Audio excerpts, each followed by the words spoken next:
Hi everyone, welcome to 10 minutes a day series. And I hope कि आपको mergers का topic बहुत interesting लगा एंड जिस एग्जांपल से हमने उसको किया था बहुत इजीली आपको सारी चीज़ें रिमेंबर भी रहेंगी एंड आपको वो टॉपिक भी बहुत अच्छे से समझ आया होगा। तो हम नेक्स्ट मर्जर से रिलेटेड ही अपना टॉपिक करने वाले हैं कि मर्जर हमने समझा कि क्या होता है, दो फर्म्स आके मिलती हैं।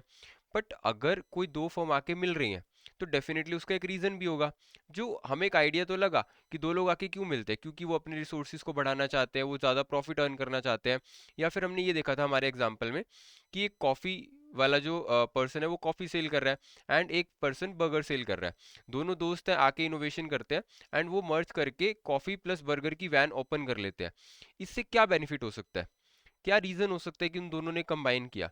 क्योंकि हमने ये डिस्कस भी किया था कि जो लोग अभी तक सिर्फ बर्गर्स परचेज कर रहे थे, अगर आप बर्गर परचेज करने गए तो आपके माइंड में डेफिनेटली एक थॉट आएगा कि यार कॉफी भी परचेज कर ही लेता हूँ।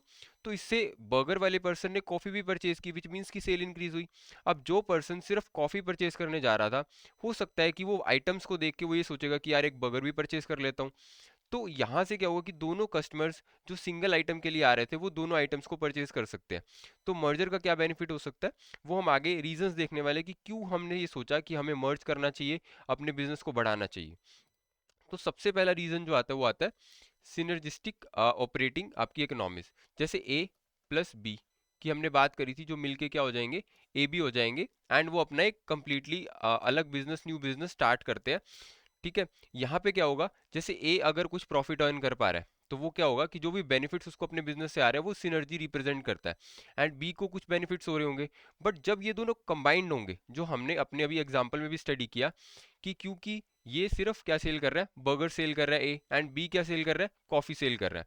तो यहाँ पर क्या होने वाला है कि जब ए की सेल सिर्फ बर्गर से कितनी हो रही थी, फॉर एग्जाम्पल 10 लाख, और बी की जो इंडिविजुअल सेल हो रही थी कॉफी को सेल करके वो 5 लाख थी। अब जो कस्टमर सिर्फ बर्गर लेने वाले थे वो कॉफी भी लेंगे एंड कॉफी लेने वाले बर्गर भी परचेज करेंगे। तो यहाँ से टोटल सेल जो है वो 15 लाख नहीं होने वाली है, वो 20 लाख हो जाएगी। विच मीन्स कि यहाँ पर जो बेनिफिट है आपका मर्जर के बाद, कंबाइंड होने के बाद, वो ज्यादा होगा किससे, जब वो इंडिविजुअल बेनिफिट कर रहे थे। तो यहाँ पर आप देख सकते हो कि जो वैल्यू होगी ए बी की वो ग्रेटर देन होगी value of A plus value of B. जो यहाँ पर एग्जांपल में भी देख सकते हैं कि इनकी जो इंडिविजुअल वैल्यूज है वो 15 लाख बन रही है, बट अगर हम बात करें ए बी की तो वो ग्रेटर देन हो जाएगा, विच मीन्स 20 लाख इनकी सिनर्जिस्टिक ऑपरेटिंग इकोनॉमीज है। नेक्स्ट, अगर टैक्सेशन की बात करें तो यहाँ पर आपको कुछ बेनिफिट्स यहाँ पर मिलने वाले, कुछ डिडक्शंस हो सकती हैं एंड आपकी जो टैक्स लाइबिलिटीज है वो रिड्यूस हो जाएंगी, कुछ सेविंग्स आपको यहाँ पर मिलेंगी। जो हमने अमलगमेशन का भी टॉपिक आएगा एंड हमने स्टडी भी किया है, जिसके अंदर अगर एक फर्म दूसरी फर्म के साथ अमलगमेट करती है तो आपको कुछ टैक्स बेनिफिट्स मिलते हैं, आपको टैक्स नहीं देना पड़ेगा, चाहे वो कैपिटल गेन्स टैक्स हो, एंड साथ ही साथ शेयर होल्डर्स को भी कुछ बेनिफिट मिलता है। तो टैक्सेशन के अंदर आपको डिडक्शंस मिलेंगी। थर्ड, ग्रोथ, जो हमने ऑलरेडी देखा, अगर हम प्रॉफिट की बात भी करें तो यहाँ पर आपको ग्रोथ मिल रहा है, दो लोग आकर आपस में मिल रहे हैं तो ज़्यादा वैरायटीज होगी, आपकी प्रोडक्ट रेंज बढ़ जाएगी, आपके प्रोडक्ट्स बढ़ जाएंगे, सर्विसेज ज़्यादा हो जाएंगी, तो ऑब्वियसली आप मार्केट के अंदर ग्रो करोगे। नेक्स्ट, जब आप कंसोलिडेट करोगे, मींस जैसे ही आप दोनों ए प्लस बी मिलकर ए बी हो जाएंगे तो आप ज़्यादा से ज़्यादा मार्केट को टैप कर पाओगे। आपके जो कॉम्पिटिटर्स हैं वो क्या हो जाएंगे, डिक्रीज हो जाएंगे, क्योंकि आपके पास ग्रेटर कंट्रोल हो जाएगा मार्केट के ऊपर। मींस बेसिकली आपका मार्केट कंट्रोल आ जाएगा। Next, economies of scale. अब ये पॉइंट थोड़ा इंपॉर्टेंट है, जहां पर हम ये बात करते हैं क्योंकि ए और बी की प्रोडक्शन सेपरेटली हो सकता है कि वो अलग अलग कर रहे थे, वो एक्स अमाउंट ऑफ बर्गर्स बना रहे थे, वो एक्स अमाउंट ऑफ कॉफीज बन रही थी उनकी डेली नीड्स पे। बट जब हम इकोनॉमीज ऑफ स्केल की बात करते हैं, दो लोग आकर मिलते हैं तो कुछ प्रोडक्शन ऐसी होती है कि कुछ यूनिट सेम लगने होते हैं, कुछ टेक्नोलॉजी सेम लगनी होती है, जिसकी वजह से अब वो ग्रेटर प्रोडक्शन कर पाएंगे। मीन्स उनकी जो प्रोडक्शन है वो क्या हो जाएगी, इंक्रीज हो जाएगी।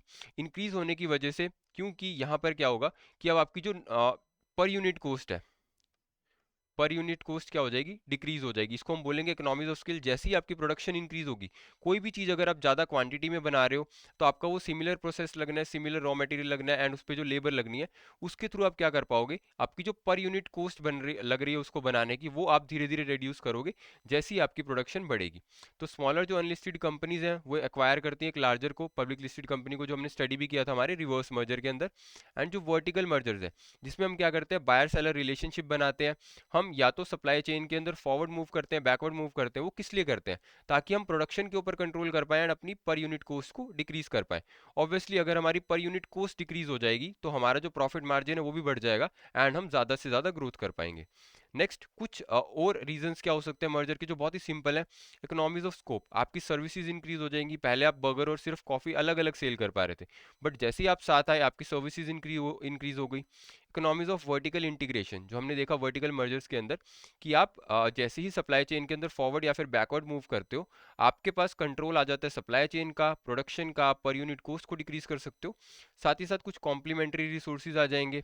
आप सरप्लस फंड्स, अगर फॉर एग्जांपल ए के पास ज़्यादा फंड्स है, उसका बिजनेस ज़्यादा चल रहा है, तो ए और बी जब कंबाइंड स्टेट के अंदर होंगे तो वो उन फंड्स को यूज़ कर पाएंगे अपने बिजनेस को ग्रो करने के लिए। मैनेजरियल इफेक्टिवनेस आ जाएगी। ऐसे बहुत सारे रीजंस हो सकते हैं कि हम मर्जर क्यों करते हैं, बट मेनली हमें जिस रीजन पे फोकस करना है, एक तो synergistic operating economics, economies of scale बहुत इंपॉर्टेंट है। ग्रोथ यहाँ से हमें मिलती है, टैक्सेशन के अंदर बेनिफिट्स मिलते हैं, वो हम आगे भी स्टडी करेंगे कि टैक्सेशन से क्या क्या बेनिफिट्स मिलते हैं, अमेलगामेशन क्या होता है। बट नॉर्मली आप इन रीजंस को स्टडी कर सकते हो कि डाइवर्सिफिकेशन मीन्स आप न्यू मार्केट के अंदर जा सकते हो, न्यू प्रोडक्ट्स ला सकते हो, आपकी फाइनेंसिंग कॉस्ट कम हो जाएगी, आपकी अर्निंग्स के अंदर ग्रोथ होंगी। तो ये कुछ जनरल एंड ऑब्वियस रीजंस है कि अगर दो लोग आकर कंबाइंड अपना बिजनेस कर रहे हैं तो क्या रीजन हो सकते हैं कि वो कंबाइंड बिजनेस कर रहे हैं एंड उनको क्या बेनिफिट होने वाला है। आई होप कि रीजंस क्लियर हो गए हैं मर्जर के। तो एक कंसेप्ट चेक का क्वेश्चन करते हैं। What is the primary benefit of economies of scale in a merger? अब इकोनॉमीज ऑफ स्केल हम ऑलरेडी स्टडी कर चुके हैं, तो इसका क्या बेनिफिट होता है? इकोनॉमीज ऑफ स्केल से क्या होगा? क्या आपकी टैक्स लाइबिलिटीज कम हो जाएंगी, आपका मार्केट पावर बढ़ जाएगा, faster time to market and lower production हो जाएगी। आपकी जो कॉस्ट पर यूनिट है प्रोडक्शन करने की वो कम हो जाएगी। तो जो भी आपका आंसर है आप नीचे कमेंट बॉक्स में बता सकते हो। Until then thank you so much. I hope कि आपको वीडियोस अच्छी लग रही है एंड बहुत सारी नॉलेज आपको यहाँ से मिल रही है। Thank you so much.